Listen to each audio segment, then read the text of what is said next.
రెమ్మల్లో మొగ్గ నే పూయను పొమ్మంటే గాలి తాకంగా పూచెనులే. అయితే గాలి గెలిచిందననా లేక పువ్వే ఓడిందననా?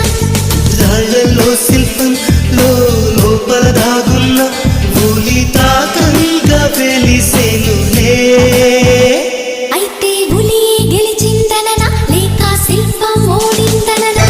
ఈ వివరం తెలిపేది ఎవరంతా, వ్యవహారం తీర్చేది ఎవరంతా.